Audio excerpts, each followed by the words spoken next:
Hey everybody, it's Jeremy. Welcome back to Pathfinder, Wrath of the Righteous. This is our Beast Tamer Bard build, episode 125. We are in the freaking port. I think we are headed back to Dresden, at the very least briefly, because whoa. Because I want to respec Scythe. I think is the next big thing that we're gonna try to do. So, I say big thing, it's not a big thing, but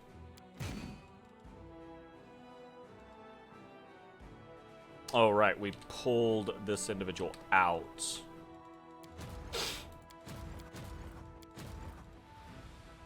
Use the mongrel sharpshooters instead. So this one we will make. Ooh. Okay. Can't move them. Interesting.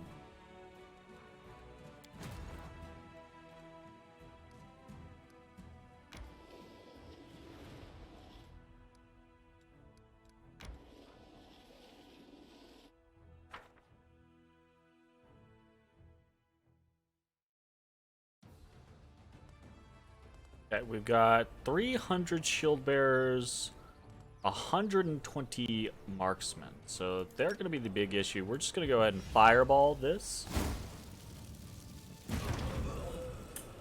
Yep. Easy to peasy.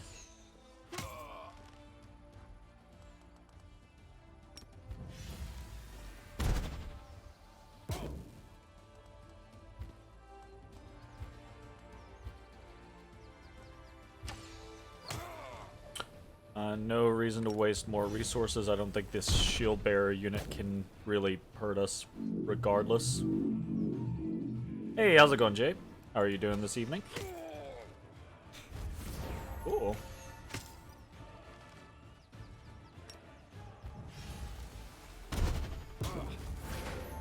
All good in the neighborhood? That is good to hear.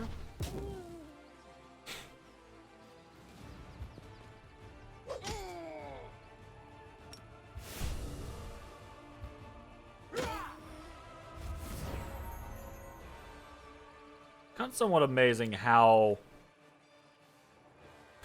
poor of damage the clerics do. I wonder if we can tier them up to something.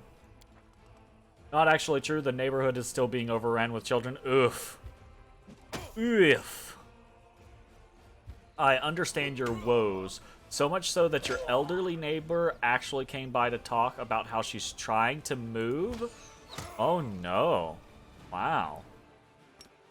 Gotten so bad that it's driving the elderly away. Wow. Jay, how does it feel to have more in common with the elderly than it does with the children?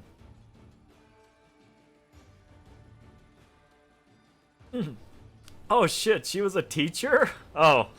Well, I don't know if that's like one of those, oh, she's a teacher, they must be really bad to like drive her away, or it's a she's a teacher, she's done with that shit.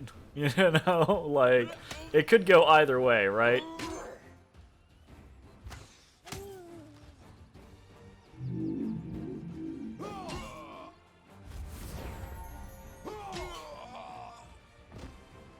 At this point, you'd rather identify with the elderly than these fucking crotch goblins. Nice. That's, I don't disagree with you necessarily, so I feel you, fam. Ooh, core of the riddle. Interesting.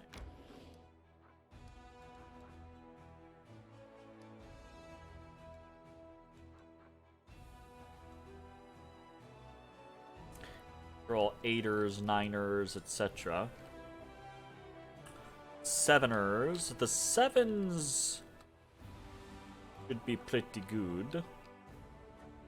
The pathfinding goes perfectly acceptable, I believe.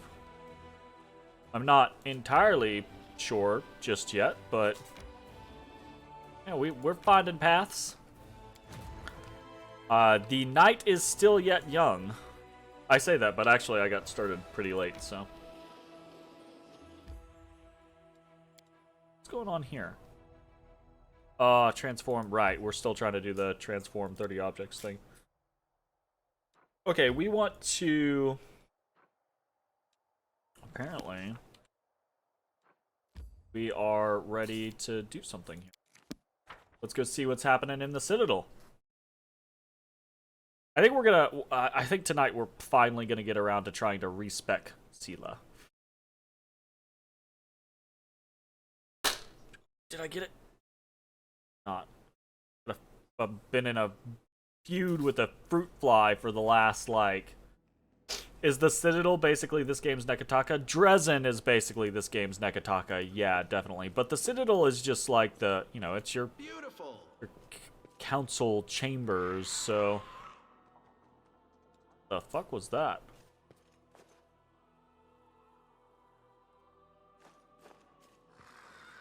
Like, it's Nekataka if Nekataka was quite a bit smaller and had more random events. Do we need to talk to Irabeth? Is that what's going on here?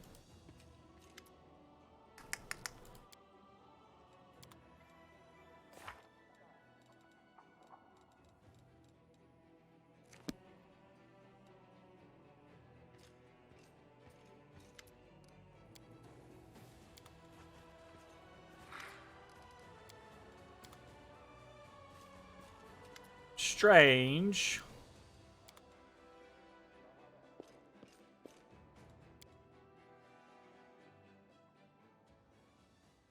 We'll check our chambers to see if something's going on there, but... The Fort Stone Maze is being besieged by the enemy. Ah, gotcha.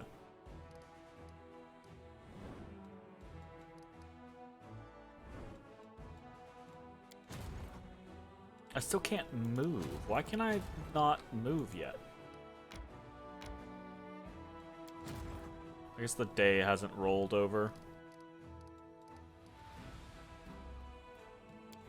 Yeah.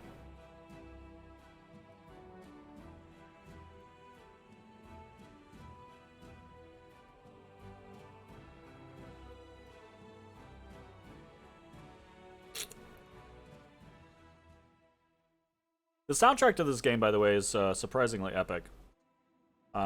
It's actually really well designed. I wish, you know, sometimes I wish I did not stream D&D, because if I, or when I don't, I do not have to, you know, worry about certain parameters, i.e. I can just use whatever music and art and etc. that I want.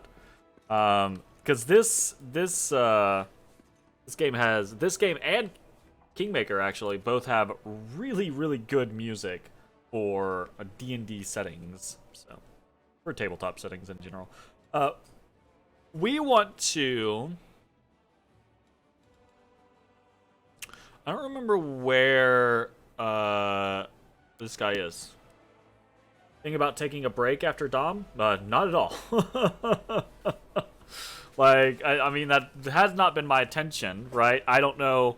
I mean, if Dom goes all the way to its conclusion, then it's gonna take a while yet. But my intention was always to either just continue on with something else in a similar vein, or to try to move on to more robust of the same.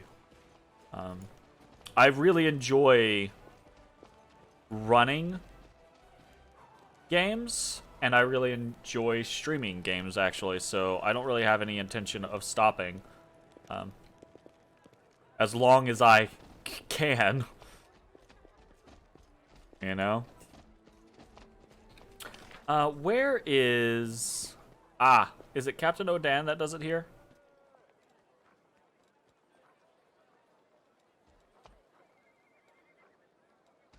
Oh, Chief Sol's over here now. Nice, we should go talk to him.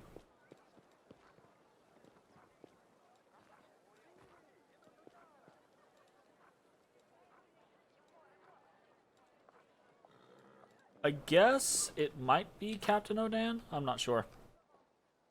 So, I mean, theoretically, I'm still unsure of what the timeline for the creation of Goblin King, insert new title there kind of concept is. So that might end up lining up with the completion of Dungeon the Mad Mage. So I do not know.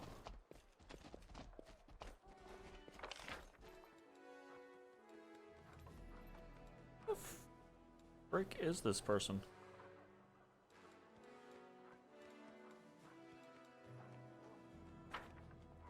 We haven't talked to a storyteller in a while, actually, anyways, so let's go talk to... Get out! I don't... Get out of my face! I don't understand why fruit flies feel the need to fly in your face constantly. Like, what are you achieving by doing that? Go fly around my drink or something. Like, get out of my face. We found a page. We found a page. Elven notes. Very nice.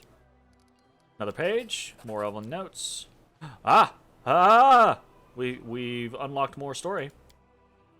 It's been 2 years since I started to serve the darkness. What? Excuse me? She found me in the ivory labyrinth, her gaze piercing through all my protective spells, as if they had been cast by an untrained apprentice rather than the last archmage of Keonan. She is powerful and insidious. She is the perfect assassin. Her name is Nocticula. Nocticula. Wow. Yeah, we've read about Nocticula before. She invited me to Alushinira. I think Alushinira. I see the Shin part and I want to just say Shinra, but I don't think that is correct. The city of demons in the depths of the abyss, the capital of the Midnight Isles. The Lady in Shadow highly values my ability to remain unnoticed. Kneeling before her throne, I listened to her praise and felt like a child being given a pat on the head for doing some simple chore for the first time.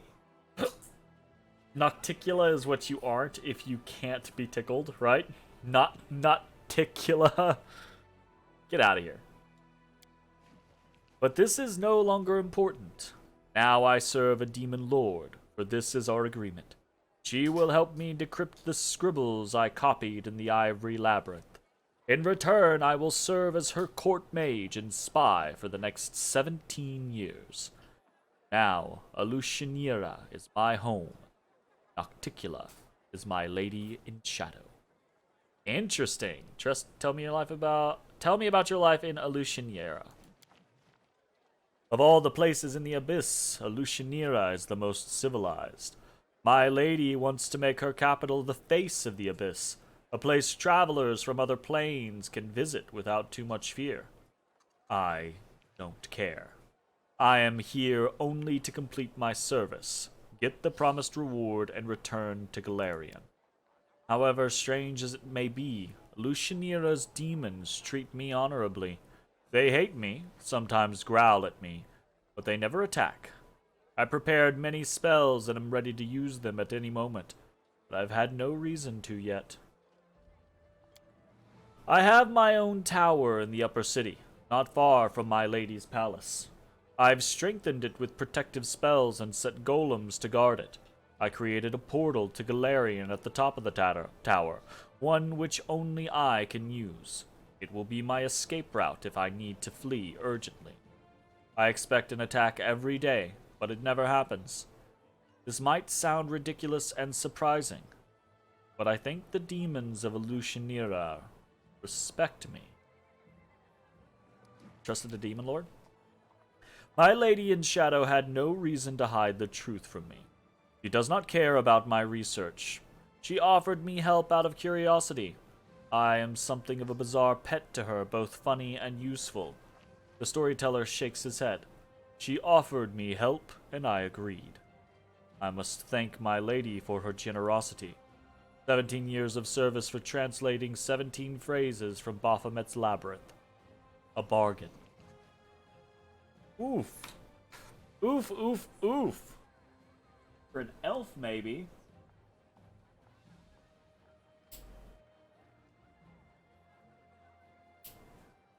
An elf that's not, you know, particularly concerned about goodness.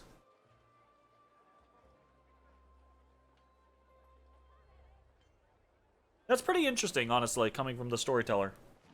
Like, definitely shades of gray there. The storyteller stays silent for a short while, as if listening to something. I can't smell anything but sewage.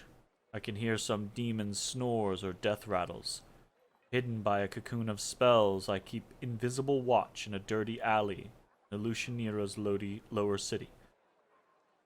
Two winged shadows sweep past overhead, and a terrible stone-splitting shriek rolls like a tide through the streets. But it can't hurt me. I know the ways of this city, and have protected myself from Valexia's wild antics. Who the fuck is Valexia? My voluntary partner, a young half-elf named Kinney, sighs loudly and says yet again, "They're not coming." I shrug, just as I have done every time before. I am not keeping you. Kinney frowns and turns away in response. I sneak a look at my friend. His unruly locks fall over his face. Kinney carelessly sweeps them out of his eyes, thinking about something. I find myself enjoying his gentle movements and look away, embarrassed. Have a little more patience, my friend. Soon, our goal will be here. I am sure of it. You mentioned Valexia. Tell me about her. The storyteller answers with reluctant admiration. The maddest succubus of all those born in the abyss. Even my lady in shadow can't but smile upon hearing of the latest mayhem she stirred up just for fun.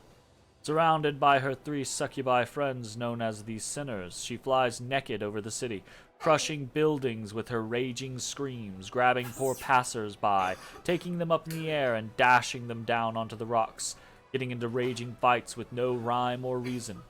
True, Valexia is the bane of Lucianira, but also its wild heart. Interesting. Triceratops? Yes, my Triceratops. His name's Bismuth. Why is What you mean? that little lemur thing? I don't know. There's just an animal. They got animals just hanging around.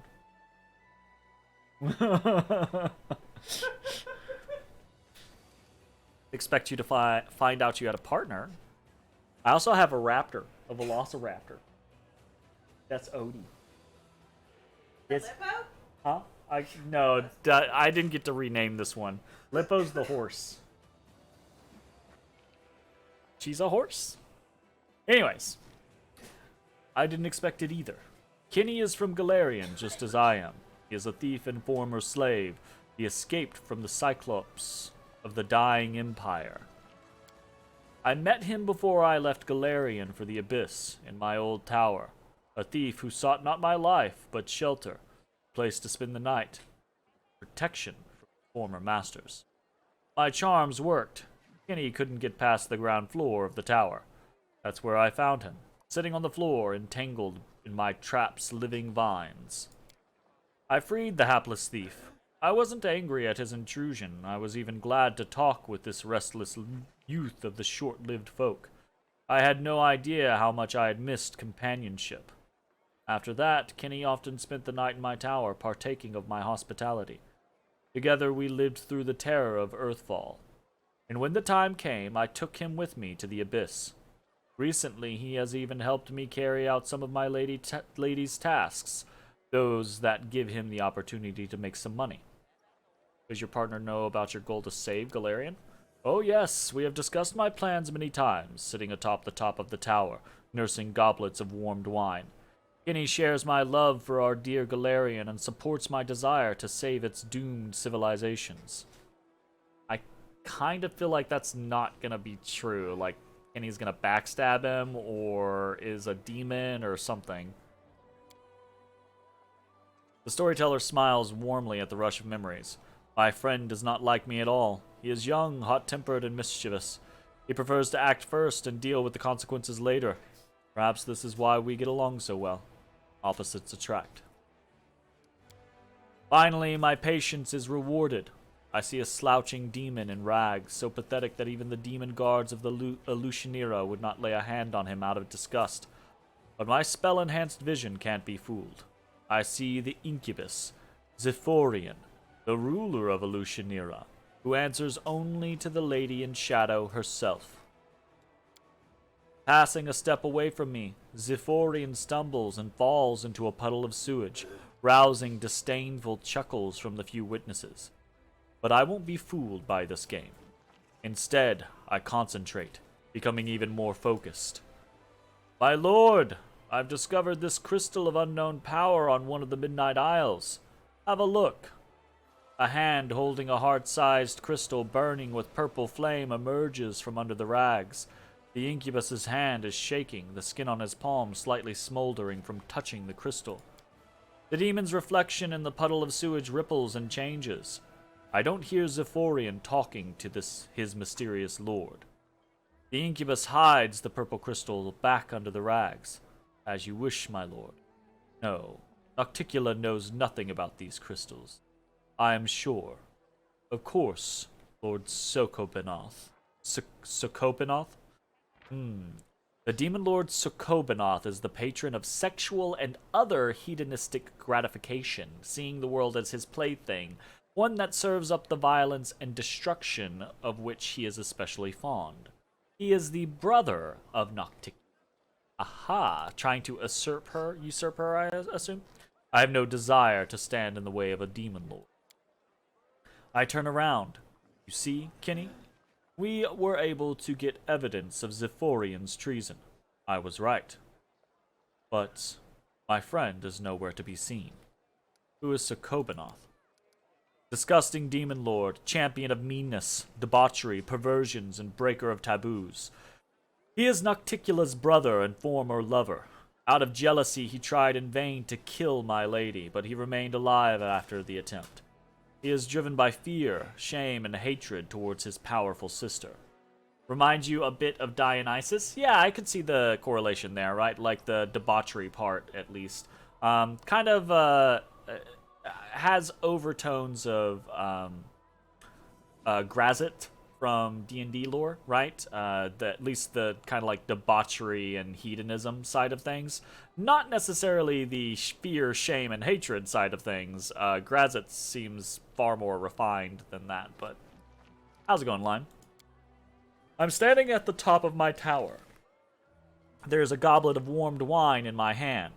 Nocticula was pleased with my raid. Oh no, she won't kill Zephyrian on the spot. My lady's punishments are much more sophisticated. Banishing, demotion, even transformation into the pathetic creature the incubus was masquerading as. Nocticula has a lot of choices. I don't care. I've done my part. I sip from my goblet and turn to my friend. Without saying a word, Kenny takes a rag from under his shirt and shows me the purple crystal wrapped in it. I chuckle. That's where my friend went at the end of the raid. Well, we are going to keep the crystal. I will study its properties in detail and find out if it will help us achieve our goal. Nocticula doesn't have to know that I have the crystal now. Let her look to Zephyrian or her demon lord brother for it. I drink from the goblet again and look down. Illusionera lies at the bottom of the tower like a faithful dog at the feet of its master. I earned respect here. Even the Lady of Shadow heeds my words. I feel a treacherous smile appear on my lips. Of course, when 17 years have passed, I will return to Golarion. But for now, I like my life here. That's a little sketch, my man. That's that like playing into the. That's the kind of like Schindler's List scenario, the be careful what you pretend to be kind of situation. Like, you might just find yourself there for far more than 17 years. The storyteller is quiet for a long time, thinking about what he saw, then runs his hand over his face, tired. I served a demon lord. What's more, I liked it. I did not expect this from myself. I was completely different.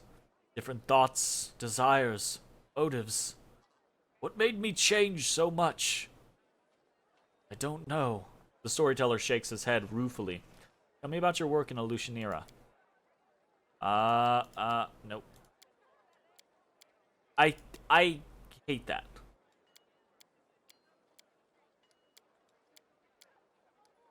Like, we just finished the whole Elutionera scenario, and the fact that it stays highlighted because we haven't clicked that before is annoying to me. Anyways, that is it for storytellers storytelling. Who the fudge is our respec person? Don't remember. It's...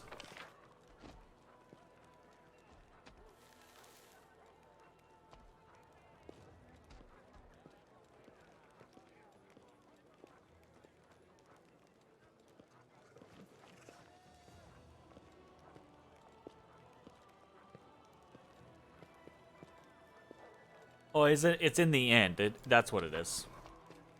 That's a little annoying that the individual is kind of hidden away.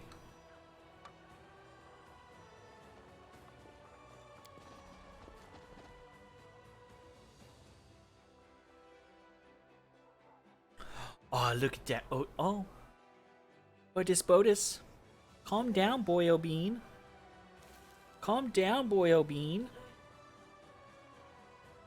No, he was all roly-poly. He was all movie. It's because the papa made too much noise. Alright, so yeah, Hylore's all the way the fuck up here. Which is awkward. I am here all week. Okay, we are going to try respecking Sela. I think we can do better.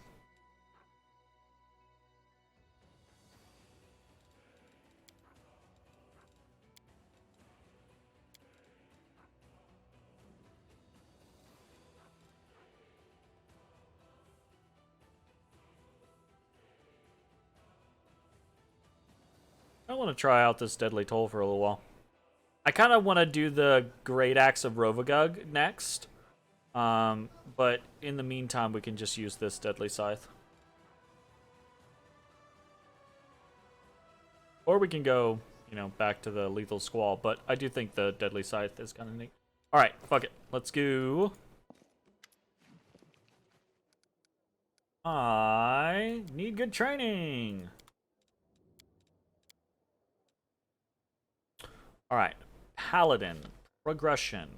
Okay, here is the thing. We are going to diversify slightly because we have been doing religion pretty much the entire time. We do not need religion on multiple characters, at least not in that way. We're going to do a point in mobility every single chance that we get because we want to try to increase her ability to basically do mounted combat. And we're gonna do nature pretty much every time as well. Okay, mama? Dying. Mobility, nature, and then to kind of round things out, I'm not 100% sure. I think we might just default to religion so that we do have like a secondary check if we're not utilizing social. So that seems fine to me. All right, we've got our first thing. I think the first thing that we want to take is weapon focus. And since we're using this Scythe at the moment, it's a Scythe, right? Now I'm unsure. That is so annoying to me. 99% sure. So again, right, like, why make it to where you can't back out? Like, what, from a game design standpoint, why make it to where when you start a retrain, you can't just like move and check their equipment. You know, like that just seems silly to me. Regardless, though, it's fine. Pretty sure that it's a scythe. I don't know if there's a different option, like, you know, like, and the thing that I'm saying is like, you know, you'll have like a battle axe versus a great axe, right? Like, I'm pretty sure this is just a scythe, and there's not like a sickle as like a different option. There is, motherfucker. There is a sickle and a scythe. I'm pretty sure the scythe is the two-handed version.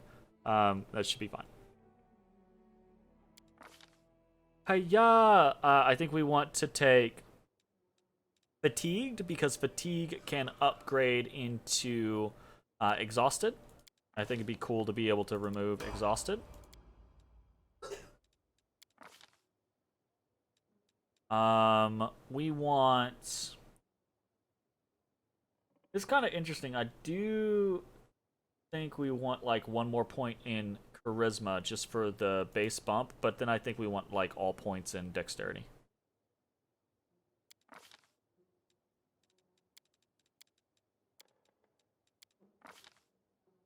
Okay. Divine Bond.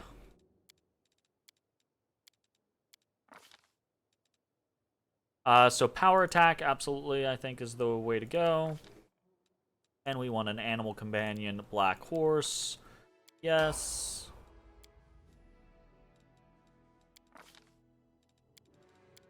Boom. So...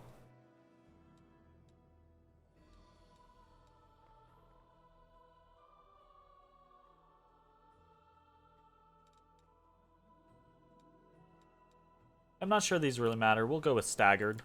Staggered is a condition that we do see on the occasion, so we are familiar with, you know, situations with it where we might want to unstagger someone. Don't think we care about selective channel. We don't care about armor focus.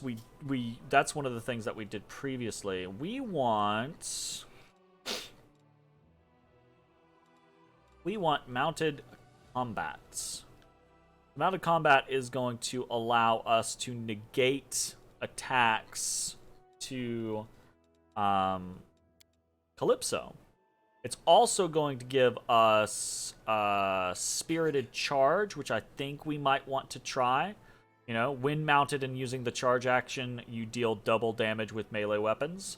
So that sounds like a pretty nice thing. I mean, it's only on normally the first turn of combat, but that could be a great way to just amp up Seela's damage. Okay. Yeah, I think we go strength. Mobility. And so those points in mobility are what's going to be the way that we prevent damage to Calypso, along with really high freaking AC. Okay, so I do think improved critical. Potentially. I don't think there's anything that conflicts with improved critical. Right?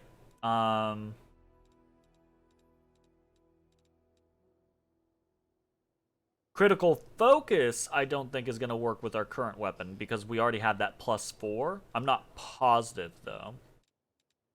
But before we take improved critical, I do want to make sure we don't want to take something else like Spirited Charge.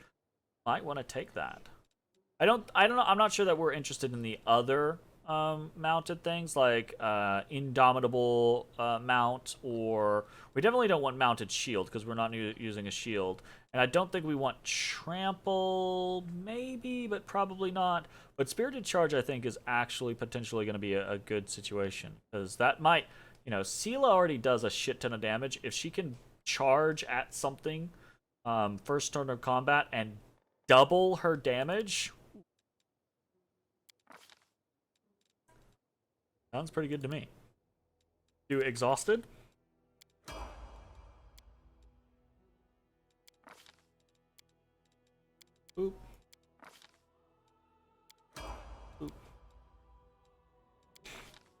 Boop, boop, boop. And I do think probably improved critical is now where we want to go, right? Improved critical. We've got all the teamwork feats covered. I think improved critical is absolutely where we're going here. Improved critical Scythe.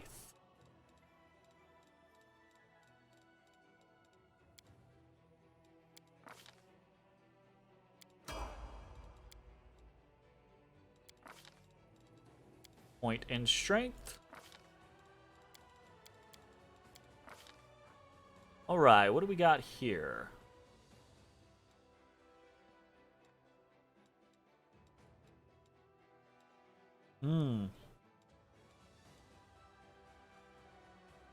Blinded, paralyzed, or stunned. Go for stunned, I suppose. Honestly, not sure which ones are more focused. The first thing we want to take is still going to be Mythical Beast. We want Calypso to still be mwah, as far as strength goes. This is where we start getting questionable scenarios. So I do think something like Power Attack Mythic, right, is a way to go. Improved Critical Mythic, another way to go. Weapon Focus Mythic. Double the bonuses on your attack rolls from Weapon Focus and Greater Weapon Focus. You had no idea? You thought Mythic ranks applied only to your main character? Nope. All of your companions get Mythic ranks as well. They get fewer, right? Like, they don't get the Mythic abilities that your path gets you, so they're not going to get any Azada abilities, but they still get the Mythic Feat, Mythic Ability, Mythic Feat, back and forth each level. So they're way stronger than normal companions would be. It's really, really cool. So we do have access to additional feats, though. I do think...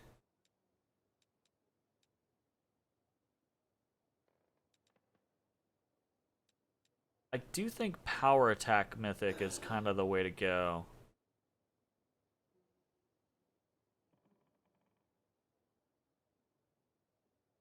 You had Mythic Feats and Mythic Path confused? Gotcha.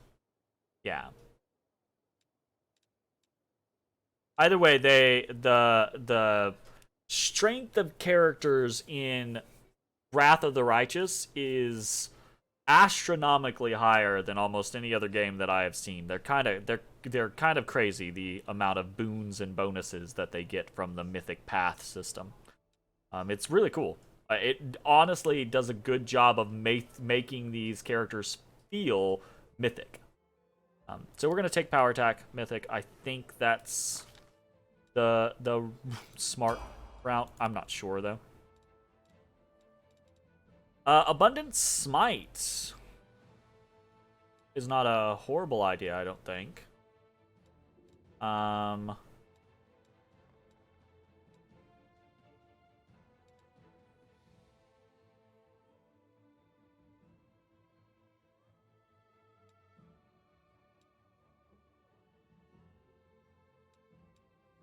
Enduring Spells. I actually do want to do Enduring Spells on a lot of people.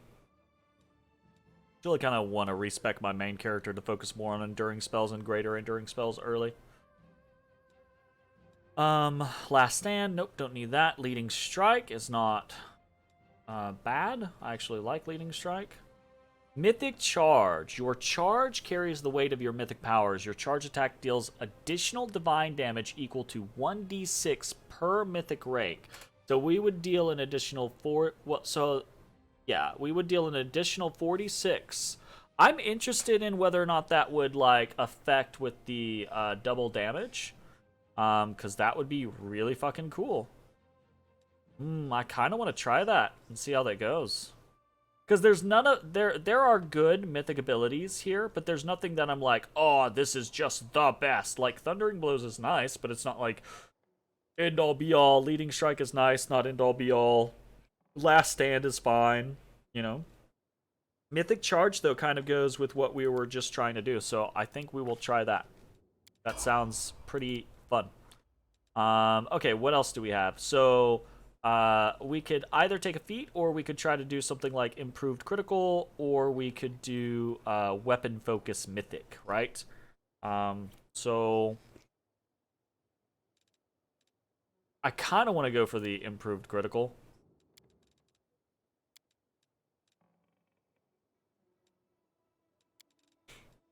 It's just, in theory, makes me feel like we're going to do so much damage. Flawless attacks is honestly probably statistically pretty good.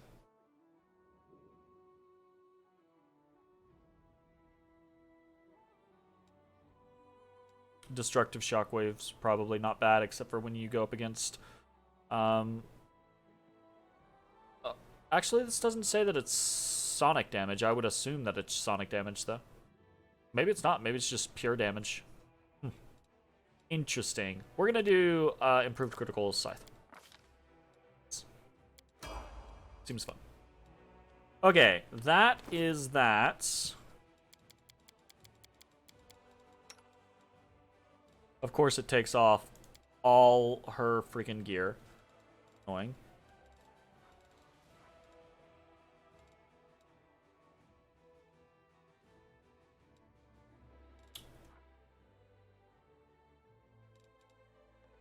Ah.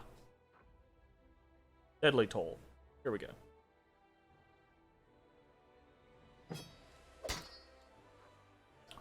Oof.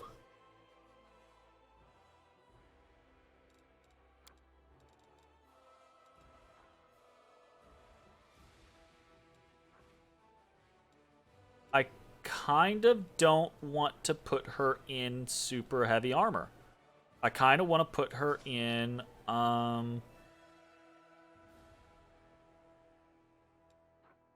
in something else. It's light armor.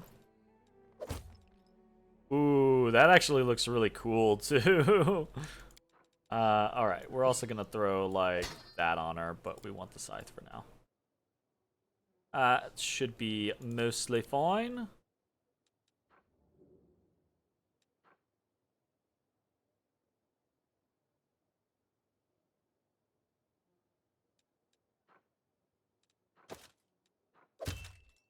Jeez. We even found gloves yet? That seems kind of, right. Horse. A horse is a horse, of course, of course. Oh, the horse. Right. There we go. The horse needs to level before the horse can put horsey gear on.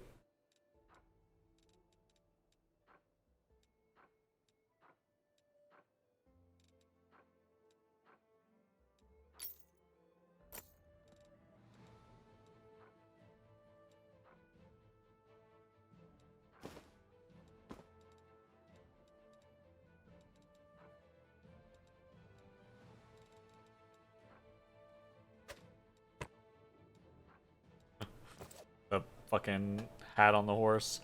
We wanted to do Bulwark, and I think we do want to continue doing that.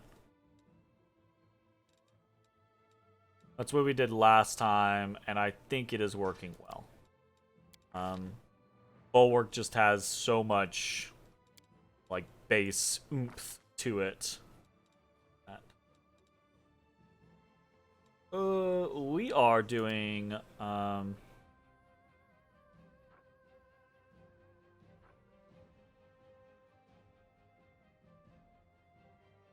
we don't need to take that. We get that for free, and then we can take, medium.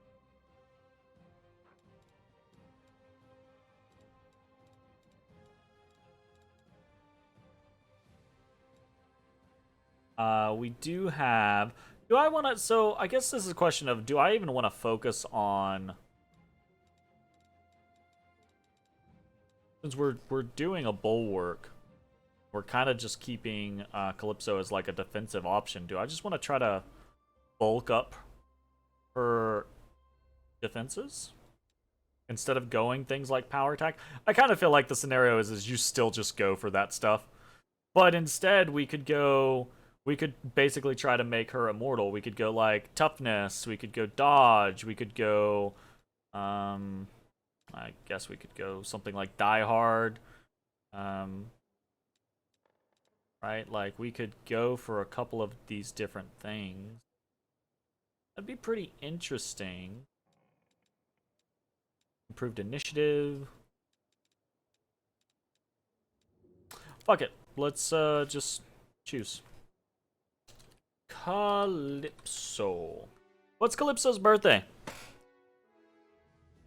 Mama? What's Calypso's birthday?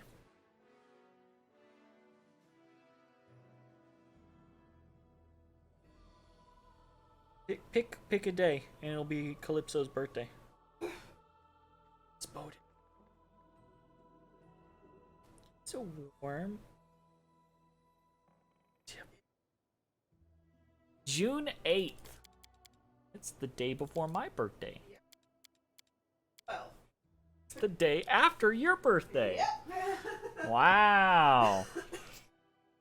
Nice.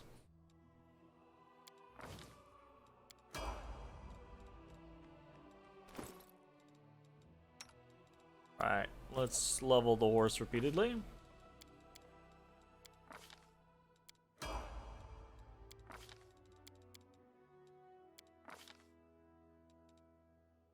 Oh, shit. Right, weapon focus. That should probably be a thing that we do end up picking up. We're gonna pick up dodge first, though.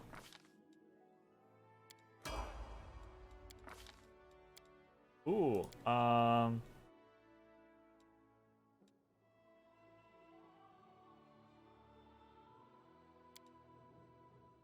gonna go a point in Constitution.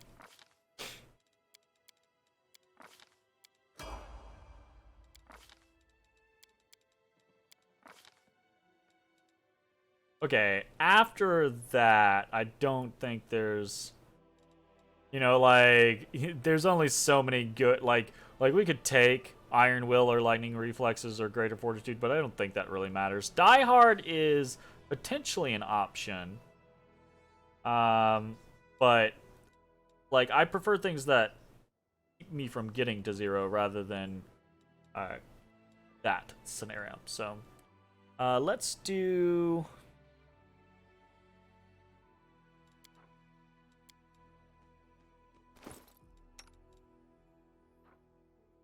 Bites is really all that she has. Okay, so we will focus on biting. Weapon focus, bite.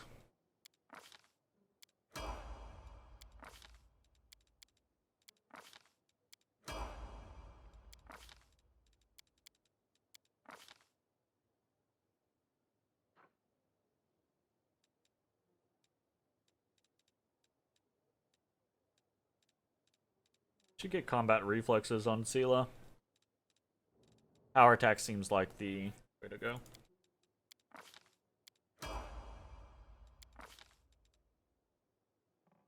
Definitely think strength from here on out.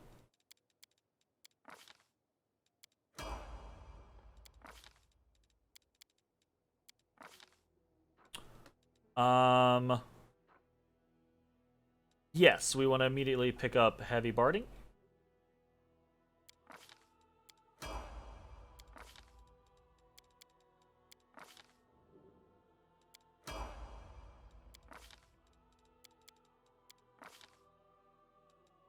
Improved critical, you say?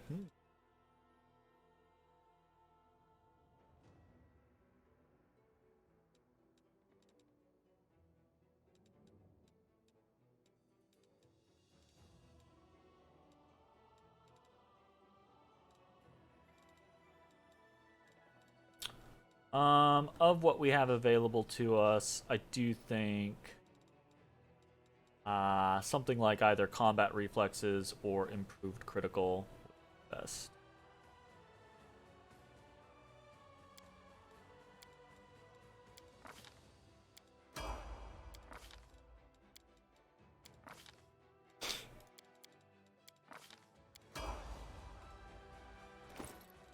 Alright, horse. 34. Hells yeah. And then plus 2. 18 to hits. Not bad. Not bad at all. Scythe's sitting on a 20 with a +4 weapon.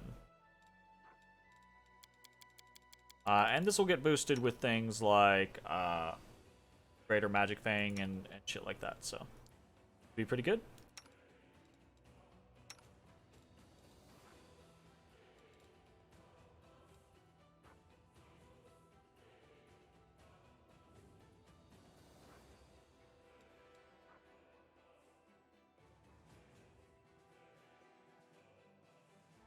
That's really cool. I didn't realize that that was a thing.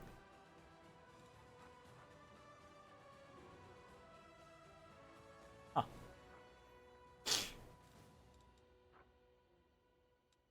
Talon, Talon. Talon. Talon, Talon, Talon. Talon, Talon. Talon, Talon. Talon, Talon. All the Talons. When did Odysseus get a saddle? Is it possible to have a raptor as a mount too? So in theory, it's possible to have any animal could technically be a mount. The only reason he has a saddle right now is because I believe because we have that armor on him, right? So this lightened harness basically puts this whole set on him. The only thing is Odysseus is only a medium-sized creature, and a mount has to be... Wow, did you just laugh hysterically at that? That's fucking rude. So Odysseus is only a medium-sized creature, so you can't... a mount has to be one size larger than whoever's riding it, except for special circumstances. There are a couple, I think, like, situations where you can do otherwise. And Odysseus being medium means that none of our medium-sized characters can ride them. And I think you can... I don't think you can ride each other's mounts. Like, I think... We would have to test that, but I don't think, like... For instance, I don't think I can ride Calypso, or Scylla can ride Bismuth, or anything like that. So, in theory, though, if we enlarge, yeah, if we get someone, and that's actually a strategy that you can do. You can make for example, you can make like a halfling cavalier, right? And that halfling, if you had a medium-sized pet, could immediately ride their pet at level 1. And that's actually a strategy that some people do, right? Which is neat. But in our particular situation, I think the only way it'll work is if we use magic to increase the size of Odysseus, which we will potentially do in the future. And that could be pretty cool. So, all right, I think we are pretty happy with that situation. And I don't think I want to... I mean, there's plenty of respecking that I could be doing, but I don't want to get into a whole situation where I respec everybody in a single night, because that's literally just going to take like 5 hours. So rather than do that, I'll do things kind of piecemeal and respec one person here or there throughout situations until I get fed up and potentially do a whole bunch of respecking offline. I'm trying to avoid doing a whole bunch of like respecking offline, because that's been in my brain for a whole bunch. Anyways, I think that is probably going to be the end of this video. When we leave, we're going to head out, see what is next on the horizon for us. If you're watching on Twitch, stick around. We're going to keep playing. If you're watching on YouTube, hope you enjoyed, and we will see you next time for more Pathfinder, Wrath of the Righteous. Bye-bye, everybody. Hey everybody, thanks for watching. If you enjoyed the video, consider leaving a like, commenting, or subscribing. It really helps me out. If you'd like to see me live, head over to my Twitch at twitch.tv/thedistanthorizon.